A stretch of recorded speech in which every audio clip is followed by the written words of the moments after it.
What's good? It's Wood. Yo, what a night of fights. Well, first of all, happy Easter. It's Sunday, and we are in the wake of a very active Saturday of fights, both on the boxing scene and in the UFC. And we're going to talk a little UFC towards the end of this video. I'm going to spend most of the time talking about the boxing cards, which there were, three on the major platforms. There was a DAZN card, a Showtime PBC card, a top-ranked ESPN card.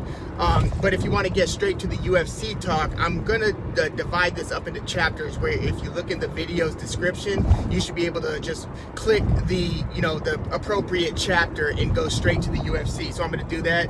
I saw that there were a lot of people who I communicate with frequently on Twitter, on YouTube, social media. I saw a Boxing Wave made it out to the SHAKUR Stevenson fight in New Jersey.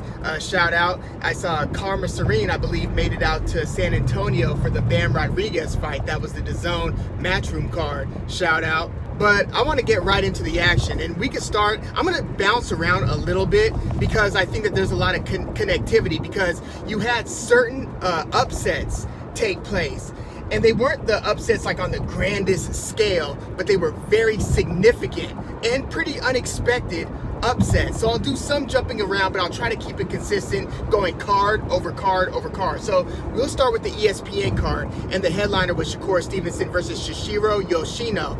I thought that this was going to be a lot rougher and a little bit more competitive than it was. I thought SHAKUR Stevenson was going to win. I thought he was going to win, however, via decision. I said that maybe there's a chance that he could make this look a little like Floyd Mayweather versus Arturo Gatti if Yoshino keeps on pressing the issue and keeps running into clean shots.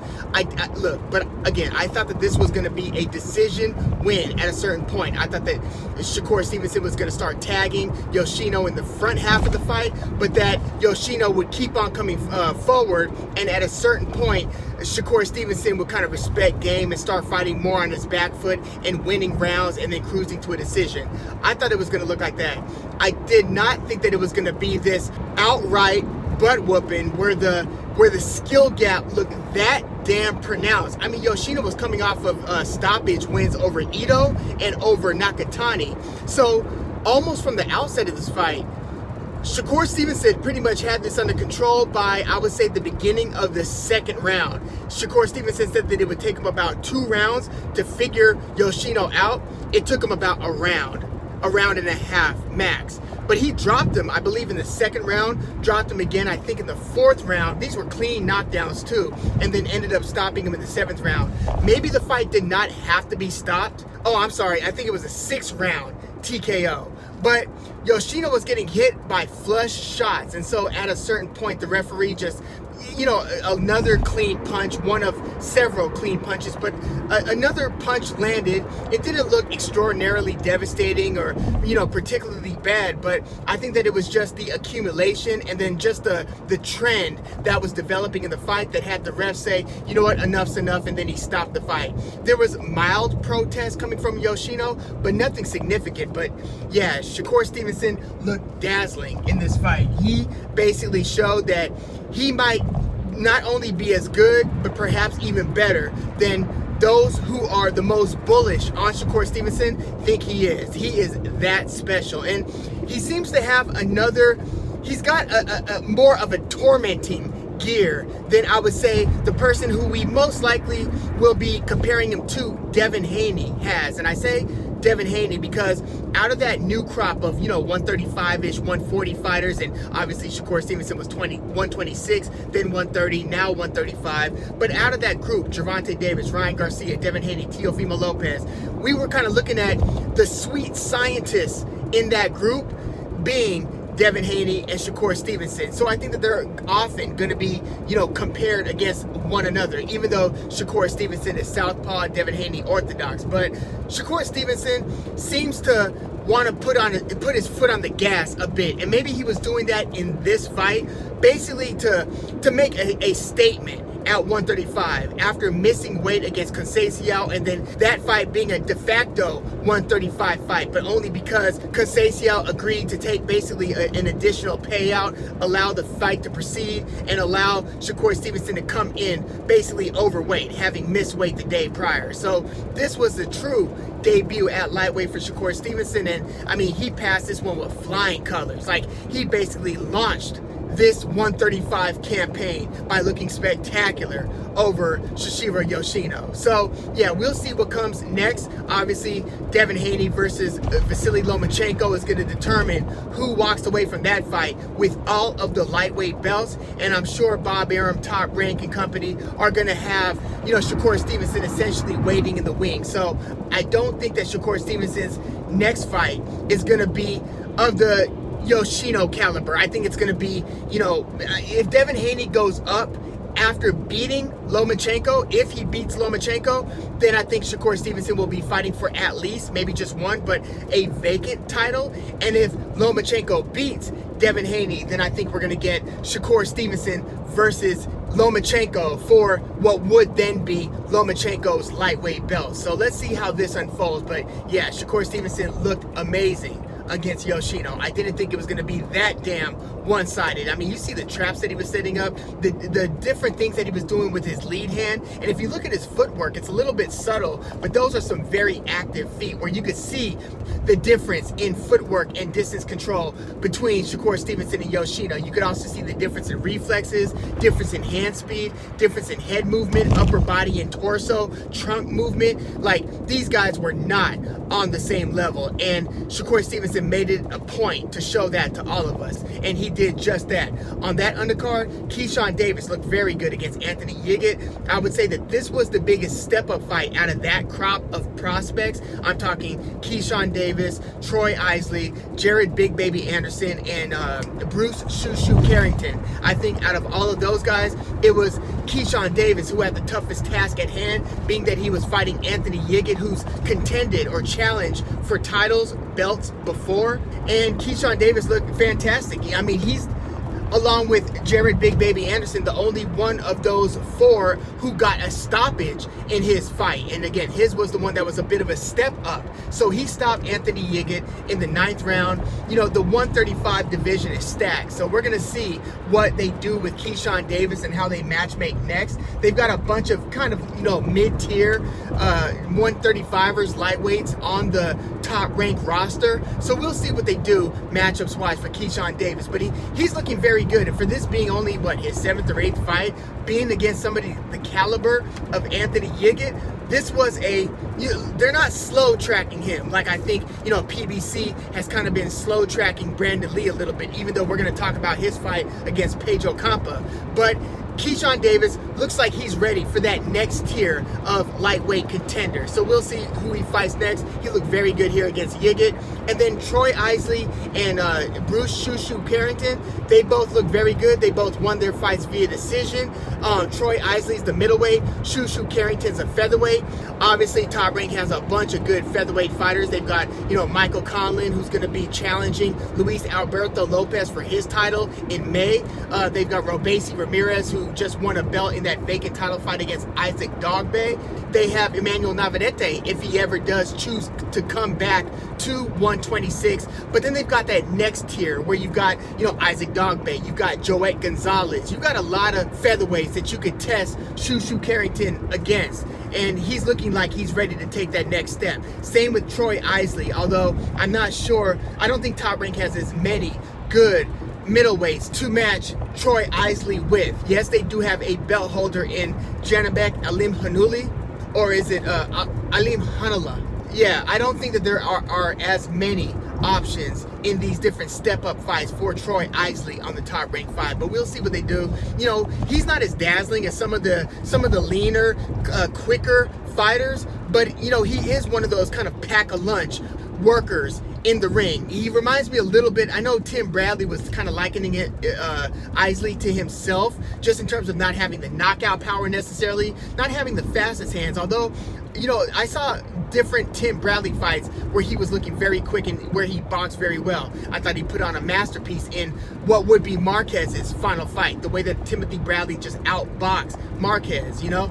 But Troy Isley, I think he's a little Josh Clottey-like, just in his defensive construct, his ability to work behind the jab and then get inside and let his hands go. A little Joshua Clottey-like. So we'll see what they do there. And then Jared Big Baby Anderson was in against a clearly outmatched opponent. I mean, we're going to see how they matchmake for him next, but he's ready for a significant step up. I know that he had a step up in his last fight against Jerry Forrest. I hope this next fight for Big Baby Anderson is more in that direction where you're stepping up rather than stepping back like he did against this last opponent. Although this last opponent did have a undefeated record, but, you know, take what you want from that based on who some of these undefeated fighters have been, you know, fighting, right? So that is on the Top Rank ESPN side. Let's move over to the Showtime side, where Sebastian Fundora was brutally knocked out in the 7th round. Shocking knockout against Brian Mendoza. Sure, some people thought that Mendoza had a good chance at beating Fundora just based on the fight styles.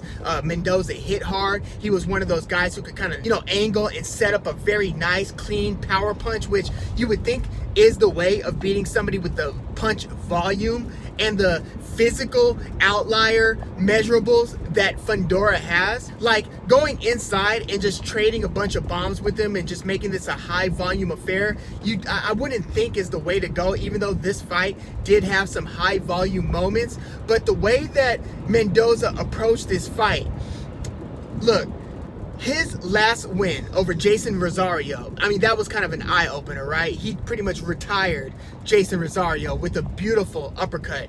In this fight, it was a lead left-hand hook, but he threw that lead left-hand hook kind of mid-exchange, or he threw it in a moment where Sebastian Fundora totally did not see the punch coming. He kind of punched between the punches, which is when you really want to throw it, if you've got the presence of mind to throw it at that time. Israel Adesanya hit and finished the fight against his boogeyman, Alex Pereira, in their fight with something similar in terms of the timing, not the exact same punch, but in terms of kind of punching between the opponent's punches. So Sebastian Fundora, he disregards the defense to a degree, but he's able to often overwhelm his opponents with the punching power, the punch angles, and the punch volume. But in this case, I saw Mendoza was going to the body of Fundora early.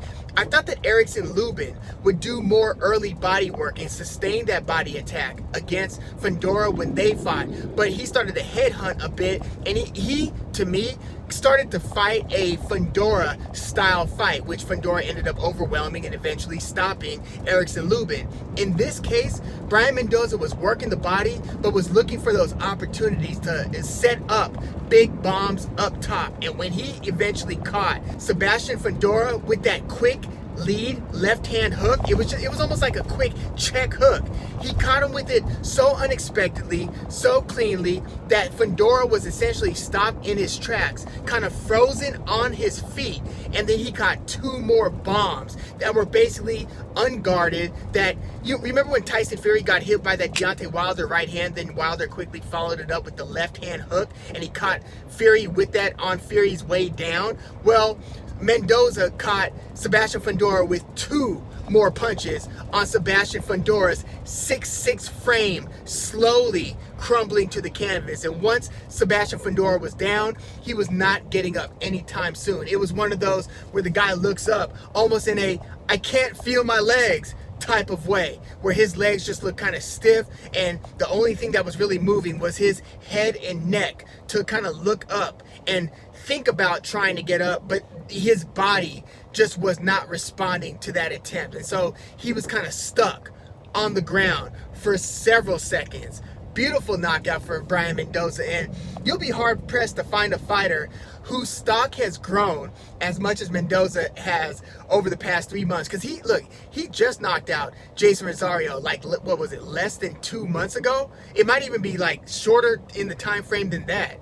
But Brian Mendoza went from not total obscurity, but I mean, we had seen him lose a good fight against the same Jesus Ramos who just stopped Joey Spencer. That was one of Brian Mendoza's 2 losses, and that was Brian Mendoza's latest loss. I think it was in 2021 when he lost to Jesus Ramos. But Brian Mendoza kind of went from like a fringe contender to now being right up there in the mix with this shocking knockout. Very visually stunning knockout over the 6'5.5" physical outlier, Stevenson Fundora. Wow, I mean, what a 2-fight run Mendoza is on. So we'll see how they matchmake for him. But like, I don't think you necessarily want to run it back between him and Jesus Ramos. But if Tim Tszyu is looking to take another fight before Jermell Charlo is fully ready to get back in the ring, because Tim Tszyu sounds like he's, willing to take one more fight like he just did. I didn't think he was going to fight anybody as good as Tony Harrison, but he just did that and he stopped Tony Harrison. I wouldn't be mad at seeing Tim Tszyu fight either Jesus Ramos or Brian Mendoza, but we'll see how the matchmaking goes. The PBC has most of the elite fighters at 154. But that was the main event, and then we had the undercard fight on Showtime, which was Brandun Lee against Pedro Campa. Most of us saw Pedro Campa, get stopped by Teofimo Lopez in Lopez's comeback fight. Well, Brandun Lee walked away from this fight with the decision win, but those scorecards were atrocious. They had it 9 rounds to 1, 8 rounds to 2, and 7 rounds to 3. I think the unofficial scorecard, it might have been Farhood, had it like 5 rounds to 5, where Pedro Campa, after getting outboxed clearly in the first three or four rounds, probably first 3, started making it way more competitive by the 4th and 5th rounds, started clearly winning a couple of the rounds between the 6th and the 8th rounds, and so Look, this was a very tough fight for Brandun Lee in the second half of the fight. Brandun Lee was looking very good in the first 3 or 4 rounds and then really started to struggle with Pedro Campa's sustained attack. And this was anybody's fight, I thought, going into the scorecard. So, you could argue that the right man won. I'm not disputing the fact that Brandun Lee won this fight, but they just sided with the hot prospect so much in the scorecards here that, it's one of those things where because the right guy might have won and it's not a all-out robbery, when you look at the scorecards, 9 rounds to 1 is an absolute robbery. Sometimes you're not always robbed of a fight, but you could be robbed of multiple rounds. And this was a case of that, where there's just no way to, in my opinion, to justify a 9 rounds to 1 or even an 8 rounds to 2 scorecard here. So Brandun Lee, he stays undefeated. He rolls along, and we'll see how they matchmake for him next. But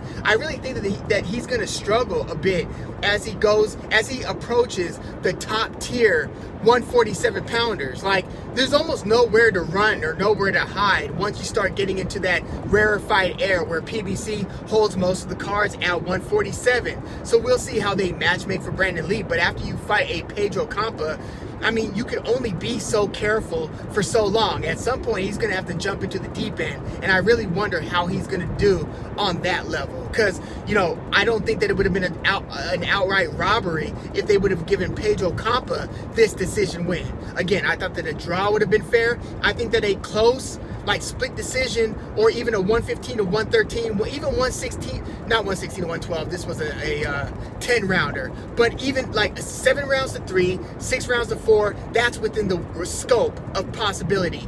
8 to 2, 9 to 1, not so much. But yeah, that was on the undercard on Showtime. And then on DAZN, you had Bam Rodriguez defeating Christian Gonzalez via wide margin on the scorecards, and this is the one major fight that I have yet to see, so I can't comment too much on it. But the very highly esteemed, some people had him as their fighter of the year last year. I didn't. I had Dimitri Bivol, but Bam Rodriguez was like a top 3 fighter of the year for 2022. And again, I did not see this fight against Christian Gonzalez, but it looks like Bam Rodriguez, who was stepping back down a division to capture a belt there, he just did that because he's allowing his older brother to try to capture titles at 115. So this was a flyweight 112 fight for Bam Rodriguez. And so, yeah, the Bam saga continues. And then on that DAZN undercard, you had MJ Akhmadaliev lose his 2 belts in a huge upset against Marlon Tapales. Marlon Tapales was his longtime mandatory. And I was just astounded at how much Akhmadaliev was being outboxed and outfoxed so clearly by Tapales in so many of the moments. Like, he was setting traps, he was walking MJ into jabs. MJ just looked like he was like almost tepid and unsure of how to get out of first gear and into second gear and to let some of his quick power punches go. He was just not having his way in there. But he did rally to have a better back half of the fight to where the commentators thought that it might be a draw. I think Chris Mannix might have had MJ Akhmadaliev pulling it off, I believe by like 1 round or something like that.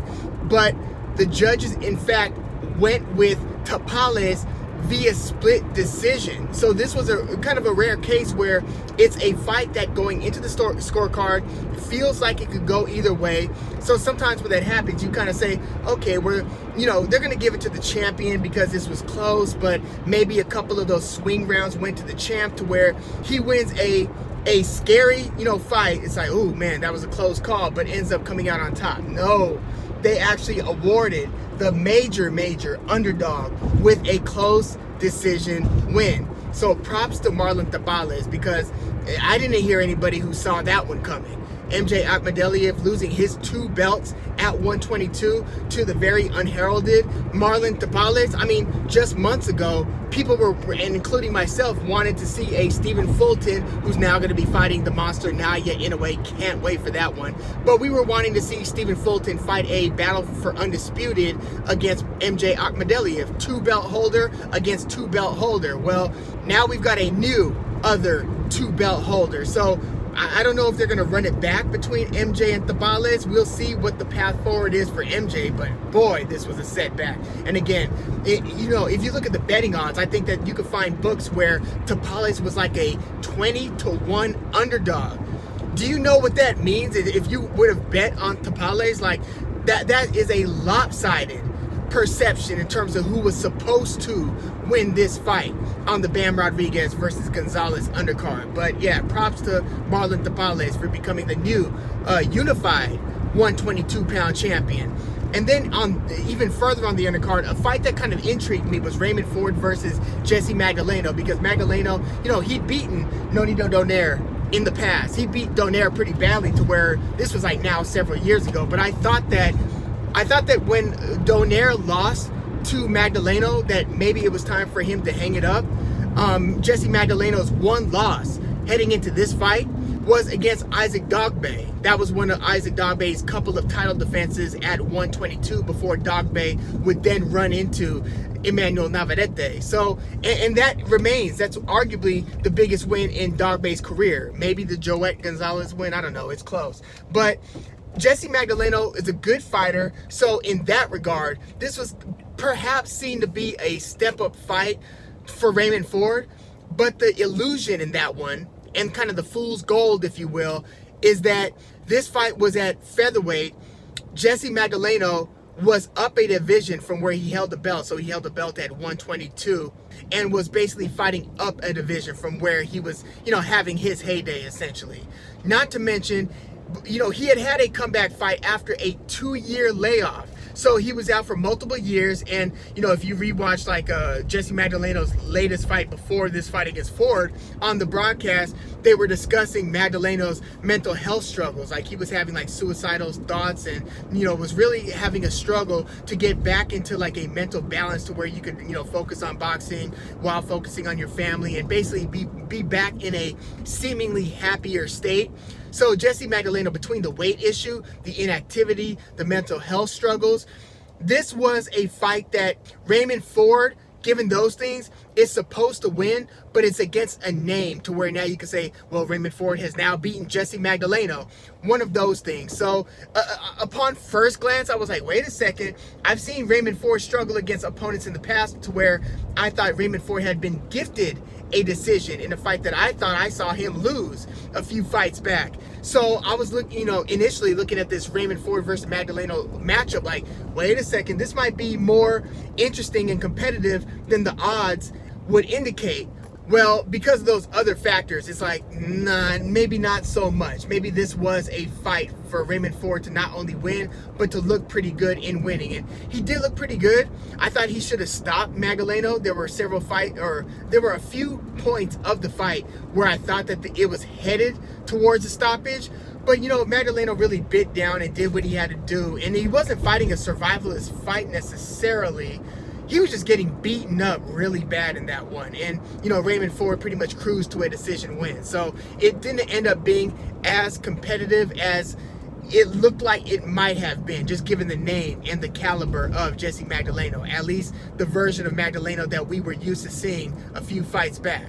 And now let's get into the UFC, where Israel Adesanya, in a super high pressure situation, delivered with a knockout, second round knockout, over Alex Pereira, who had become Israel Adesanya's his Achilles heel, his boogeyman, beating him twice in kickboxing and then stopping him in the UFC. And one of those kickboxing wins came via brutal knockout. So yeah, the chips were really down. Like, there couldn't be much more pressure on Israel Adesanya in this one, because this is one of those, if you lose to this guy again and this guy becomes 4-0 fighting you, where do you go from that point? And how do you then restore your reputation, let alone your championship? But everything that you had worked to build would have essentially crumbled if you lose to this guy again, because Adesanya's superpower in the UFC has been his kickboxing, his stand-up. Yes, he has improved in his takedown defense and different aspects of the more well-rounded mixed martial arts game, but his bread and butter has been the stand-up. So then when you find and encounter somebody else who's better than you at your superpower, where do you go from there? So this was a fight that was developing into, look, this wasn't a dominant victory, but it was a dramatic knockout win where Adesanya got backed up against the cage. It looked like he was on the verge of being in trouble, perhaps. Again, this was only the second round. Pereira then started coming forward on him, started letting his hands go, and Adesanya threw a right hand between Pereira's punches. You could say that some of it was luck, but you do have to have the presence of mind to let your hands go instead of trying to clinch or trying to just shell up, trying to survive. In Adesanya's defense, he threw the punch that sunk Alex Pereira, but man, it looked like this one was headed in a bad spot for Adesanya. So I wouldn't be surprised if they run it back yet again. But boy, this was a dramatic and sensational, triumphant victory for Adesanya, and his celebrations afterwards, and with the bow and arrows, and just everything that this fight meant for Adesanya and for his career. He had to win this one, and he did so via knockout. And it was one of those knockouts where he caught Pereira with that kind of sweeping or looping right hand hook, again with his back up against the wall, if you will, threw the punch, hit Pereira. Pereira was hurt, stuck, and then Israel Adesanya followed it up with yet another of the same punches, caught Pereira super cleanly again, and then came down with one hammer fist after Pereira hit the canvas. It was a violent knockout, but boy, it was, oh my gosh, that was about as stressful in terms of the pressure going into the fight as you could imagine. And Israel Adesanya, whether you say that he got lucky, a bit lucky in this one or whatever, he delivered when the chips were down and when he absolutely had to deliver. So yeah, let me know your thoughts. And by the way, Gilbert Burns retired Jorge Masvidal, who just looks super sluggish. If you look at young Masvidal and you look at his footwork, this version of Masvidal was nearly unrecognizable. Look at Masvidal versus Donald Cerrone and look at his feet. Just keep your eyes on his legs and on his feet, and then watch his lack of footwork and lack of legs and lack of movement in this fight against Gilbert Burns. Like, the legs are the first to go, they say, right? Well, Jorge Masvidal's legs were nearly gone. He looked like a shell of himself, essentially. And yeah, and he retired. He made a lot of money before retiring, so props to how he handled the back half of his career, or those final few years. You couldn't ask for a much more of a cash out situation in terms of being able to step up your paydays in the way that Masvidal did. But let me know your thoughts on the boxing side and on the MMA side. Again, it was a packed day of action, and yeah, I want to hear your thoughts on them. Please let me know in the comments. Like the video, subscribe to the channel. If you are into the Fight Talk, happy Easter. I'm Wood. Thanks for tuning in.